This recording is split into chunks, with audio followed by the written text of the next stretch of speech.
Okay, so imagine this, right? What if in India, no matter your faith, everyone had the same laws for things like marriage, divorce, inheritance? It's a pretty big concept. Huge. That's the idea behind the Uniform Civil Code, or UCC, right? Exactly. And we've got a ton of articles, legal cases, the whole shebang. Definitely a deep dive. Yeah, so we're going to try to understand, first of all, what this UCC, even IS, Right. why people have been debating it for decades. For sure. And what are the potential benefits and the potential problems, too? Because there are always both sides, especially with something this complex. For sure. It's interesting because, in a way, you could almost think of this as like a legal reset button. Kind of, yeah. You're talking about changing a fundamental part of how the legal system works, especially for individuals. Exactly. And there's actually one state in India, Goa, that's had a version of this for a long time. Oh, right. Go. Yeah, going way back. Yeah, they have a common civil code based on old Portuguese law from their colonial history. And so, for example, there, polygamy isn't allowed, even if someone's religion might permit it. And if a couple gets divorced, they split their property equally. Right, which you can see why that might be appealing to some folks who see it as fairer, particularly for women. Exactly. But then you've got to think, Goa is just one state, and it's got its own unique history. Totally. Scaling that to all of India with all its diversity, that's a whole different ballgame. Totally. And this whole UCC thing, it's not like a brand new debate either, right? Yeah, not at all. This goes all the way back to when India was fighting for independence. It does. You can trace it back to that period when there was this push to kind of modernize and unify the legal system. So as India was forming its own identity, there was this idea of, okay, let's create a legal system that applies to everyone. Yes, a system that reflected this idea of a unified nation. Right. But it doesn't, totally happen, did it? Not all at once. You had the Hindu Code Bill, which came into effect in 1956. Okay, so that was a big step. Huge. It unified personal laws, but only for Hindus. Right, so even within one religion, getting everyone on the same page, legally speaking, was a challenge. It was controversial. A lot of debate, even within the Hindu community itself, about tradition, about individual rights versus, national unity and all that. Right. It shows how sensitive this whole area is. Absolutely. And that's where the idea of a UCC gets written into the Indian Constitution as one of what they call directive principles. Okay, now explain that. So these aren't like laws you have to follow. Gotcha. They're more like goals, ideals that the government should try to achieve. So it's like the Constitution saying, hey, a UCC would be great, but we're not going to force it right now. Pretty much. Which probably explains why we're still talking about it all these years later. It's a debate that keeps coming back. And it's become very intertwined with politics, with different parties taking strong stances. For sure. So let's get into the arguments themselves, shall we? Why do some people think a UCC is a good idea? Sure, let's unpack that. What are the big selling points? Well, one of the main ones you hear is national unity.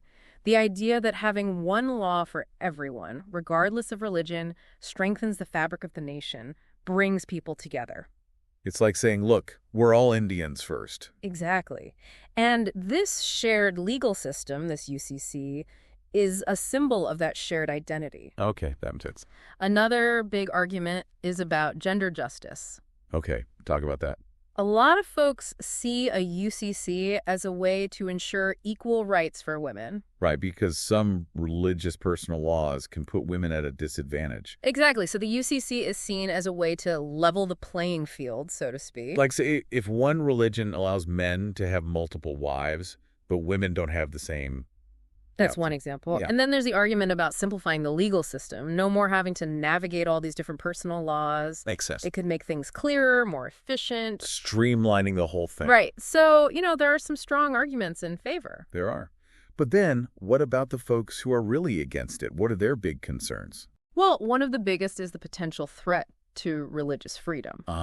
So it's that idea that my faith is a core part of who I am, and I should be able to live by its laws in my personal life. Precisely. And there's also this fear that a UCC would end up imposing the values of the majority religion on minorities. Right, so it's not just about having one law, it's about whose values that law is based on. Exactly.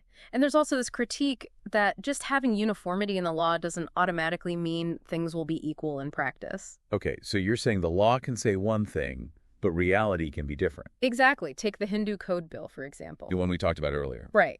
It aimed to give women equal rights, but there are still practical challenges women face. So even with the law in place, deeper social and cultural things still need to change. It's complex. And then you have the Shabano case from 1985. This one really brought the whole UCC debate into the spotlight. Okay, I've heard of this case, but remind me what happened. So you had a Muslim woman who wanted alimony from her ex-husband. But what made it really interesting is she went to court using a general law, not Muslim personal law. Wow. So she was kind of challenging this system. In a way, yes. And the Supreme Court actually ruled in her favor, which caused a huge uproar. Really? It became this flashpoint. Should personal or national law be supreme? Should religious laws take precedence over what the general law says?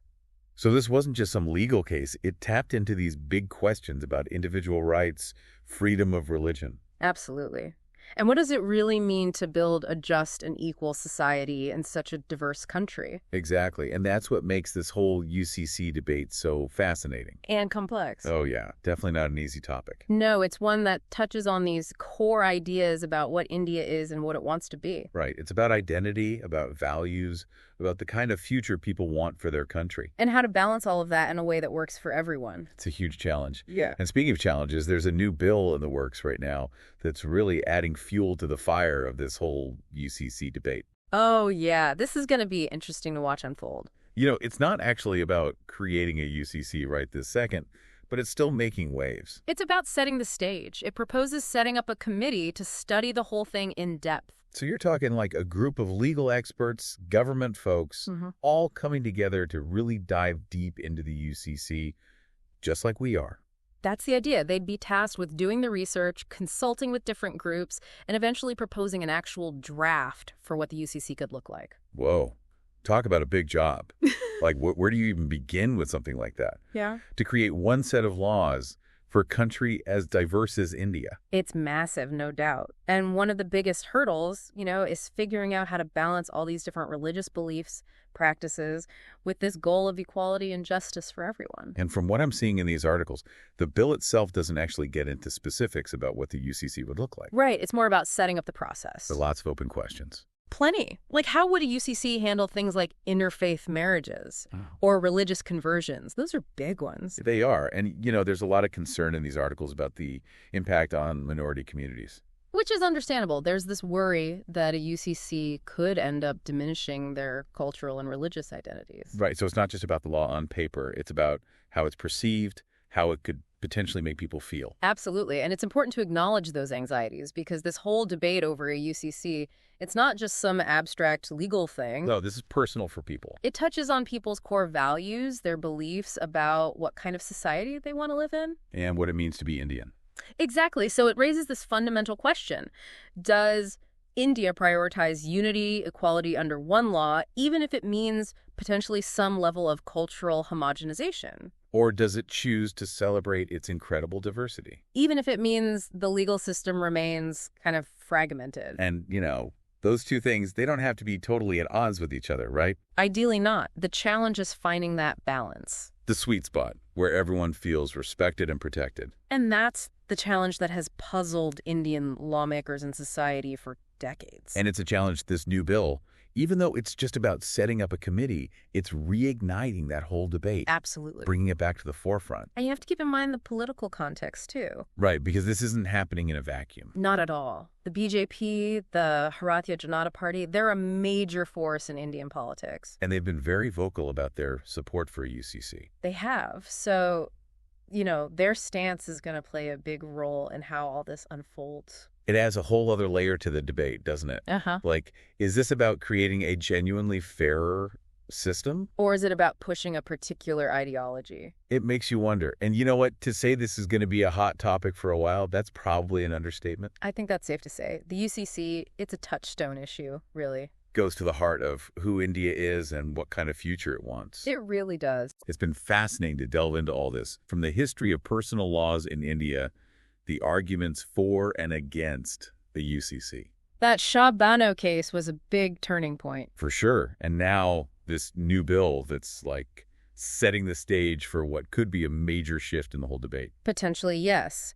And the current political climate, with the BJP being such a strong proponent of the UCC, is going to have a big influence on where things go from here. It's clear this conversation is far from over. I don't think it'll ever truly be over. It's woven into the fabric of India itself. And you know what? That's what makes it so interesting to talk about, to think about, to try to understand all the different perspectives. And the potential consequences for individuals, for communities, for the country as a whole. So to our listener, thank you for joining us on this deep dive into the Uniform Civil Code. Hope you found it insightful. We've covered a lot, but there's so much more to explore.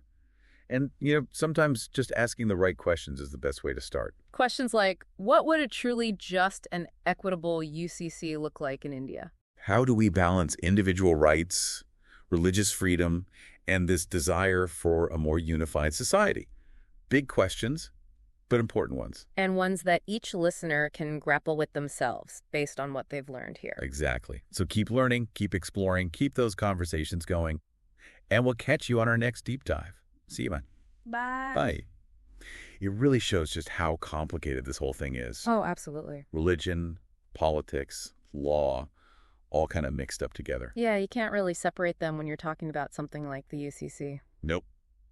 And speaking of politics, there's this new bill being talked about, right? Right. And it's stirring things up even more. What do you say? It is, yeah. It's like throwing like throwing a match into A powder keg. Yeah, exactly, a powder keg. Because even though it's not actually about putting a UCC into law right now, it's still... It's setting the stage, Yeah. It's proposing this committee to really study the whole thing. So it's like they're saying, okay, let's get a bunch of experts together, legal folks, government people, and have them do their own deep dive, just like we're doing right now. Exactly. Have them look at all the angles, the history, the arguments, all of it.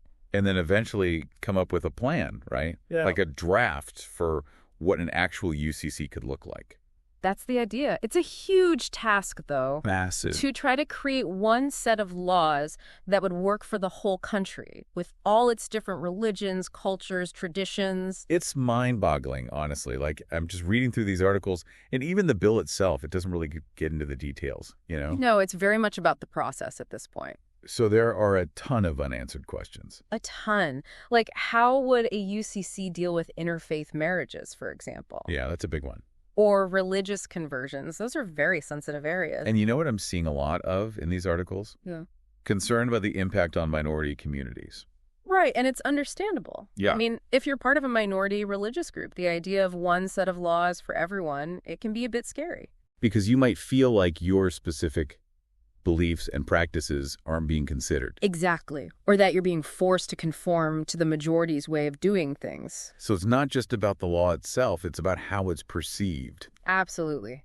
And this is where it gets really interesting, because the whole debate around the UCC, it gets to the heart of what kind of society India wants to be. Right. Is it about unity above all else, like everyone under the same legal umbrella? Or is it about preserving that diversity, even if it means things are a little more complicated? And you know what? Those two things, they don't have to be mutually exclusive, right?